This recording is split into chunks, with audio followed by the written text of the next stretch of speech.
The pen, the clink, the slammer, the joint, the cooler, the nick, the big house, the hoosegow. It's a new one for me. Whatever you call it, it is the place most of us dread ending up. Prison. A central pillar of our modern justice systems, prisons loom large in the popular imagination, inspiring whole genres of literature, music, and film, and even entire schools of philosophical thought. They are entire insular worlds unto themselves, potent symbols for the nature of freedom, justice, and humanity itself. But more than just institutions or buildings, prisons are also a form of technology whose function is to contain, control, and hopefully reform and rehabilitate large numbers of people as efficiently as possible. As a result, over the past 2 centuries, prison design has seen plenty of innovation, ranging from the practical to the ingenious to the downright bizarre. And few prison designs were stranger than an 1880s contraption that enclosed its prisoners in what could only be described as a giant rotating squirrel cage. While several of these innovative structures were constructed across the midwestern United States, they proved impractical and unreliable and became a minor yet fascinating footnote in the history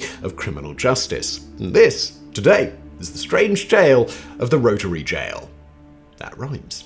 While today prisons have become synonymous with criminal justice and are the primary form of punishment in most developed countries, the modern system of mass incarceration is a surprisingly recent development. For much of history, there were no prisons as we would recognize them today, only jails, temporary lockups used to hold prisoners awaiting trial, sentencing, or their actual punishment, which, depending on the era, could range from public humiliation while locked in a pillory or stocks to corporal punishment like flogging or branding, forced labor in a mine quarry, or aboard a slave galley, transportation to a penal colony, or death, typically by hanging. Just before we continue with today's video, let me say that it's brought to you by the fantastic folks over at Vessi, who make some of the... let me rephrase that. They make the best shoes that you will ever buy. These are their Chelsea Weekends boots, and they not only look cool, they are 100% waterproof thanks to a material called Dymatex, which basically means you could put this shoe up to here in water and your socks will remain perfectly dry. Not only that, but your feet don't sweat. I don't know, I got a pair of like Wellington boots, or rain boots as Americans call them, and it's like, yeah, I mean, your feet are gonna sweat because it's waterproof, but not with Dymatex, not with Vessi. These are incredible.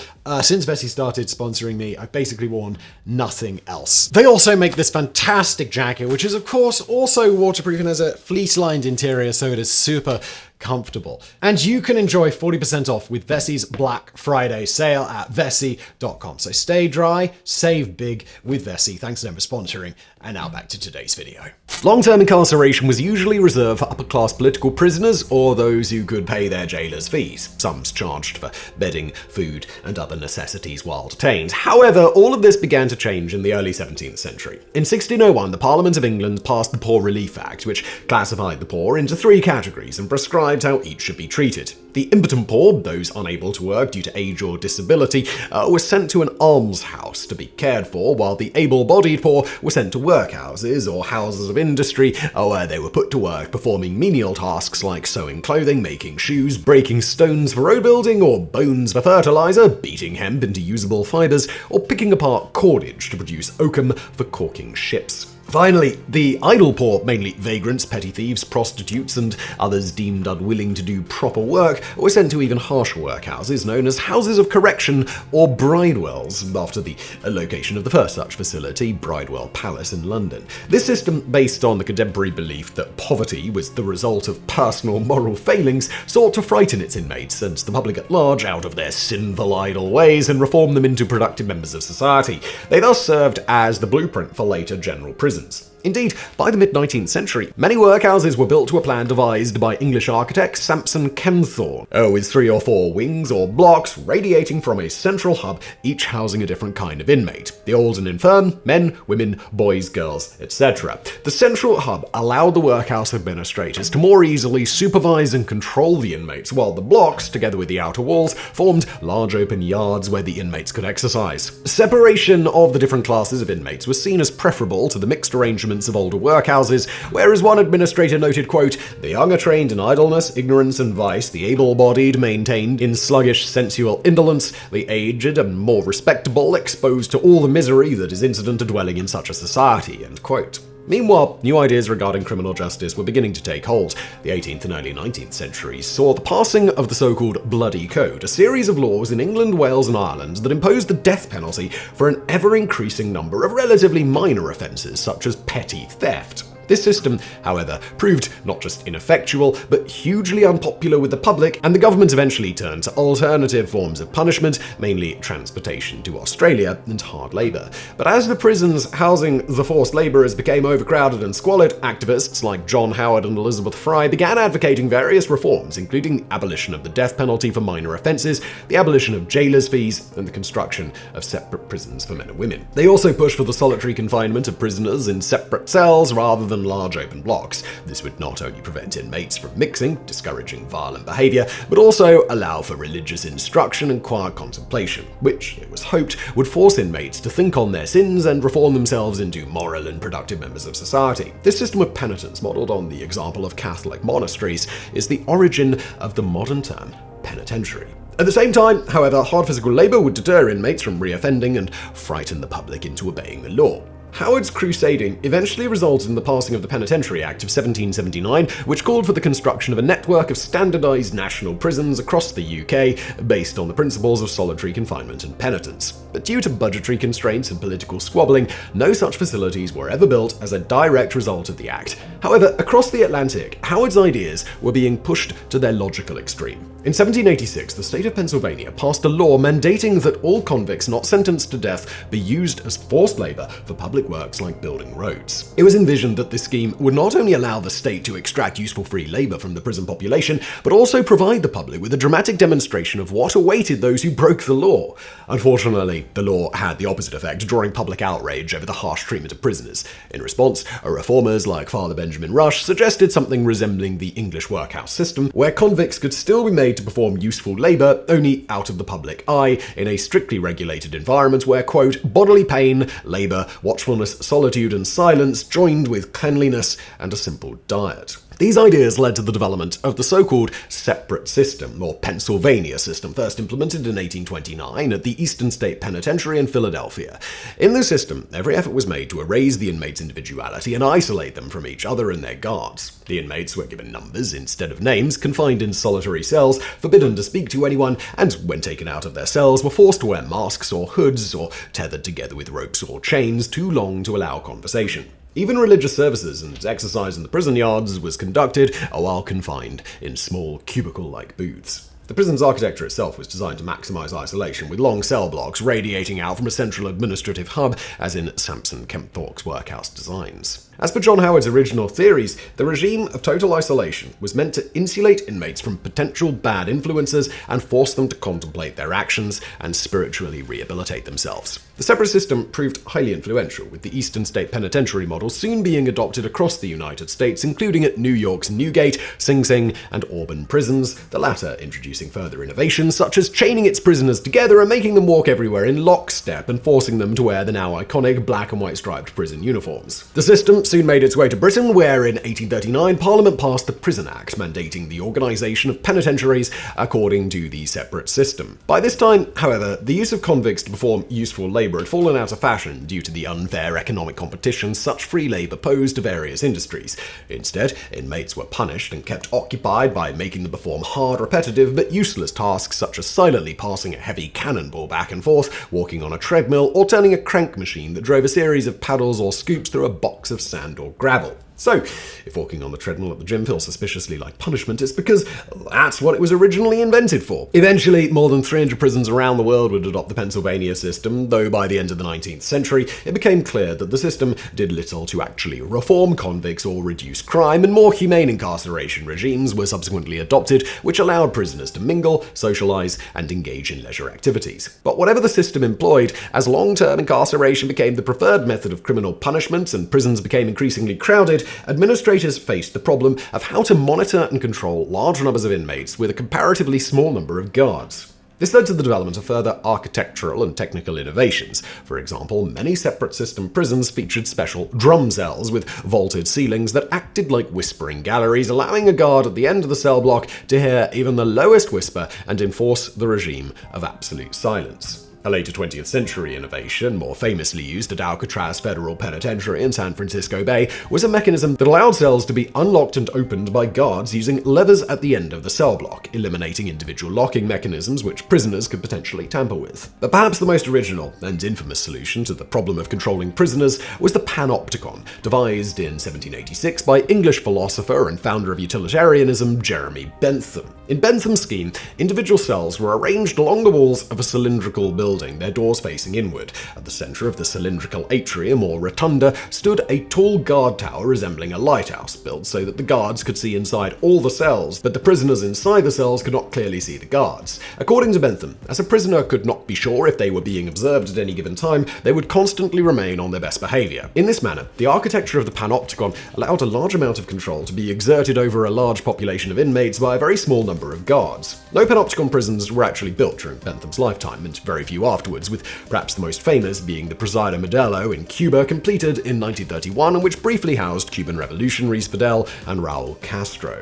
In the late 19th century, a few examples were also built in the Netherlands by architect Johan Mazzala, who introduced the further innovation of having a priest deliver sermons directly from the guard tower, eliminating the need to move the inmates into a separate chapel. During the Second World War, however, the occupying Nazis commandeered many of these prisons to house political prisoners, and many politicians who had championed the panopticon were made to experience firsthand its dehumanizing effects. So, whoopsie daisy there. Unsurprisingly, after the war, the Dutch adopted a decidedly more humane regime. But while few actual panopticon prisons were ever built, the basic concept has had an outsized impact on modern culture, being used by many philosophers and social critics, most famously French postmodernist philosopher Foucault, as a metaphor for more abstract systems of societal surveillance and control. And with the advent of closed-circuit television and similar systems in the mid-20th century, Bentham's vision of total surveillance and control became a physical reality. Meanwhile, the problem of controlling large numbers of prisoners with minimal staff was being felt more acutely by small county jails, especially in American frontier cities and towns, which were often strapped for manpower and other resources. And it is this problem which led to the invention of perhaps the most ingenious and bizarre correctional facility designed in history, the rotary jail. The rotary jail was patented in July 1881 by architect William Brown and foundry owner Benjamin Hoare of Indianapolis, Indiana. According to Brown's original patent quote, "The object of our invention is to produce a jail in which prisoners can be controlled without the necessity of personal contact between them and the jailer or guard." End quote. The jail consisted of a 16-ton cylindrical steel cage divided into several pie-slice-shaped cells contained within a cylindrical stone or brick building. While every cell had its own door, the building had only one opening, meaning that normally all the cells faced a solid wall, making escape nearly impossible. However, the entire cage structure was mounted on conical rollers and fitted with a geared crank mechanism similar to those used in railroad turntables, so that any given cell could be rotated to line up with the single opening. This system allowed a small number of guards to easily confine and control a large number of inmates. But the innovations didn't end there. The rotary jail also included an integrated coal-burning furnace to keep the prisoners warm during the winter months, as well as plumbed-in toilets, a considerable luxury at the time, but a necessary one given the difficulty of extracting a prisoner to allow them to use the facilities. Water, waste, and hot air all traveled through an 8-foot hollow cast-iron shaft at the center of the cage, an arrangement which conveniently prevented the pipes from freezing in the winter. The side walls of each cell were closed off with a plate of sheet iron, completely segregating the prisoners from each other. According to contemporary catalogues, this meant that, quote, "someone detained as a witness would not be obligated to associate with the vulgar and unfeeling criminal." The segregated design also allowed the jailer to offer better food and other amenities to more well-behaved prisoners without the others being aware of their disparate treatment. Another unusual advantage of the system, detailed in an 1887 article in the Salt Lake Tribune, was that, quote, "during the night, when there is danger of an attempt to escape, the cells can be kept slowly revolving by a small water-powered motor or any motive power most convenient." End quote. At least 2 rotary jails are known to have been equipped with such a system: Council Bluffs, Iowa, and Salt Lake City, Utah. But apparently they were seldom used, as a 1927 article in the Deseret News explained, quote, "prisoners were not submitted to the torture of being turned around and around till driven half mad, as in an eastern center, though the construction was of the same type." End quote. The very first rotary jail was installed in Crawfordsville, Indiana in 1882 by inventor Benjamin Hoare's Hoare Ketchman Company Irons Foundry. foundry. Shortly afterward, however, Hoare & Co. inventor William Brown sold the rights to their creation to an agent named Charles H. Sparks. Less interested in building jails than attracting business to Hoare's foundry, the pair allowed Sparks to contract any company he pleased to build the surrounding stone and brick structures, so long as the ironwork for the rotary jails themselves came from Hoare, Ketchum & Company. The next 3 rotary jails were built in Maysville and Maryville, Missouri, and Council Bluffs, Iowa, construction being contracted to a St. Louis firm called Aldrich & Mann. After this, Charles Sparks signed a contract with the Patent Rotary Jail Company of Chicago to build complete rotary jails per Brown and Hoare's designs. However, their patent proved relatively easy to get around, and in September 1888, Peter J. Pauley and James J. Legan of the Pauley Jail Building and Manufacturing Company of St. Louis secured a patent for an improved rotary jail. The Pauley Company would go on to manufacture the vast majority of rotary jails installed across the US over the following decade. Interestingly, the company's sales agent was none other than Charles Sparks, who also represented the rival Patent Rotary Jail Company, despite the latter's claims of exclusivity. The exact number of rotary jails constructed is not known for certain, though the number most agreed upon is 18. At least 2, the Pottawatomie County Jail in Council Bluffs, Iowa, and the Douglas Jail in Omaha, Nebraska, had 3 stacked levels for a total of 30 cells. 3 had 1 story, and the rest had 2 stories. Some locations also included regular, non-rotating cells and an upper level to quarantine sick prisoners and prisoners in solitary confinement or dungeon cells in the basement. As expected, small rural justice departments were attracted to the labor-saving advantages of the rotary jail, as well as its air of modernity. Indeed, in February 1887, Francis Armstrong, mayor of Salt Lake City, and probate judge Elias A. Smith traveled east from Utah to study the latest developments in jail technology. The original Salt Lake County Jail, built in 1855, was frequently understaffed and prone to prisoner escapes, and the county court decided to seek out a more cutting-edge solution. Throughout their week-long expedition, the pair visited jails of various designs in midwestern cities like Council Bluffs, St. Louis, and Omaha. Upon their return, Mayor Armstrong stated that he preferred traditional square jail cells, while Judge Smith declared that, quote, "In my own mind, I have no doubt that the rotary jail was the one thing needful here." In the end, Judge Smith's preference prevailed, and in the early summer of 1887, construction of a 3-story rotary jail with 30 cells was begun at 268 West 2nd South Street in Salt Lake City. By July of the following year, the structure was complete and ready for occupancy. The new jail caused much excitement, with a grand jury invited to tour the facility, reporting that, quote, "We beg to report that we found the county jail in excellent condition. Clean, well ventilated, heated and lighted. The culinary department well conducted, the attendants courteous and kind." True to William Brown and Benjamin Hoare's original design intent, the cutting-edge jail proved nearly escape-proof. Indeed, nearly all who managed to break out did so while outside of the squirrel cage itself. For example, in September 1888, just 2 months after the Salt Lake County Jail opened, a guard took a prisoner out of the rotary cage so that he could work on the jail lawn. The guard then became distracted, allowing the unattended prisoner to flee. In December 1892, the Salt Lake Tribune reported another attempt, quote, "An ineffectual attempt to break jail was made at the county jail Sunday afternoon. The prisoners timed their action well. It seems that jailer Joe Burt goes home at about 5:30, and the night jailer is not called up for an hour later. Joe Burt did not go home at the usual time that day, and a few minutes later, he was surprised to hear the rotary in the jail revolve. The prisoners had sprung the brake so that it would not hold and started the rotary going around. If they had had a key, escape would have rewarded their efforts, but Burt summoned assistance and quelled the disturbance. Several cells were searched, and a miscellaneous collection of tools were found." End quote. In 1898, a prisoner plotted to escape, creating a fake handgun out of wood, soap, and tinfoil. However, his plan was foiled when a fellow inmate ratted him out. Indeed, among the only inmates known to have broken out of the squirrel cage itself was Charles Reese, who, on February 1st, 1907, sawed through his cell bars and climbed out a window using the classic technique of tying bedsheets together. As to how Reese managed to smuggle in the saw and cut his way out so noiselessly, the Ogden Standard Examiner speculated that, quote, "Small steel saws made of the best material are encased in silk and forced into any recess in the body. They are placed in the mouth or, after being soaped, are concealed internally. These saws, although not much thicker or wider than a watch spring, will cut through the hardest material used in cell construction, and they operate noiselessly when soaped. When a prisoner thus equipped successfully passes the scrutiny of the wardens of a jail, he has an open sesame to liberty." End quote. Yet despite early enthusiasm and praise, the rotary jail quickly proved itself a seriously flawed concept. For one thing, the rotation mechanism was constantly breaking down, leaving prisoners trapped for hours or even days on end. The Pauley Jail Building and Manufacturing Company ascribed these issues to shoddy craftsmanship on the part of the building contractors, stating in its catalogues that, quote, "We devote much time and thought to the study of hygiene and sanitary appliances, though have found much trouble in getting county officials to realize the importance of these factors in the construction of scientific jails. Many counties seem unwilling to expend sufficient money to build such a jail as is actually needed, and our efforts have frequently been retarded by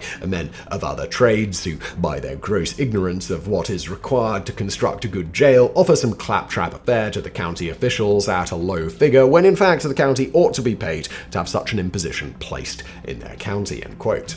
Yet, even when the rotation mechanism did work as intended, it was painfully slow and laborious to operate. This was especially problematic in the case of a fire, as the prisoners could only be evacuated one at a time. In several locations, including Salt Lake City and Oswego, New York, this problem was alleviated somewhat by the installation of a water falling weight or electric motor, but this often caused its own problem, as an Oswego newspaper reported, quote, "When the sheriff wished to gain access to a particular cell, he touched a button and the table would turn in response until the cell he wished to enter swung opposite the door of the sheriff's office. But there were times when the mechanism would strike and fail to function. These times were hard on both sheriff and prisoners alike, as it meant hungry, annoyed, and frightened prisoners until the cause of the trouble could be located and repairs made, for there was no way of getting food into the cells or men in or out when the turntable was on strike for several days at a time." But whatever the means of motive power employed, the jails proved inherently dangerous, with several prisoners being severely injured when various body parts became stuck in the rotating cage. One inmate in Crawfordsville got an arm caught in the bars and had to be cut free with torches, while in 1904 a prisoner in Maryville, Missouri was killed when his head was crushed. There were other problems as well. While initial construction costs around $30,000 were comparable to regular jails, the need for constant maintenance and replacement of gears, bearings, and other precision mechanical components pushed operating costs beyond what many rural justice departments could easily afford. Even worse, the Rotary jail's innovative and much-touted sanitary system proved prone to clogging and backing up. Indeed, one member of the industrial workers of the world, imprisoned at Council Bluffs during the First World War, later described the deplorable conditions inside the squirrel cage thusly: "Refuse is left in the toilet until the guard can't stand the stench any longer, then water is turned in and both the top and bottom troughs are washed out. Cannot give you any idea of the filthy thing the Rotary is, and besides, no one would believe it. But of the 23 jails I've been in, I've never seen anything like a Rotary. Not a cell is light enough to read in. Not room to walk. Only 2 steps." End quote. Indeed, overcrowding was also a common issue, with the Crawfordsville jail, originally designed to hold 30 people, reportedly housing as many as 165 in 1929. Even the Rotary jail's greatest selling feature, labor savings, became one of its greatest drawbacks, as many facilities fell prey to neglect and decay. Indeed, the central utilities shaft of the Crawfordsville jail eventually became so corroded that one inmate was able to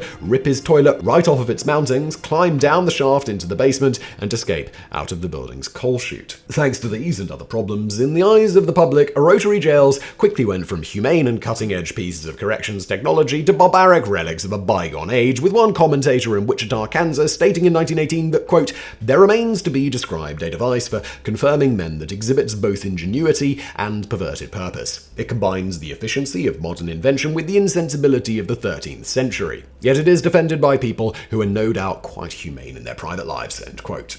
As a result, by the early 20th century, many Rotary jails had their rotary mechanisms disabled and doors cut in the outer stone or brick wall, converting them into regular, albeit uniquely cylindrical jails. Others were entirely condemned and torn down, starting with Appleton, Wisconsin in 1905 and Oswego, New York in 1909. By 1939, nearly all had been demolished. However, a few soldiered on through the 20th century as curious anachronisms. For example, the Pottawatomie County Jail in Council Bluffs, Iowa remained in use until December 1969. However, its rotary mechanism was disabled in 1960 following an incident where a prisoner died in his cell and, due to a mechanical breakdown, could not be extracted for several days. The Rotary Jail in Crawfordsville, Indiana, the first ever built, only closed down in 1973, its rotary mechanism having been disabled in 1938, while the last to be shut down was the one-story Rotary Jail in Gallatin, Missouri, which closed its doors in 1975. Today, all 3 are preserved as museums, the only Rotary jail still in existence, though only the Crawfordsville jail still features a working rotation mechanism. Though all but forgotten today, Rotary jails offer a fascinating glimpse into an era of rapid innovation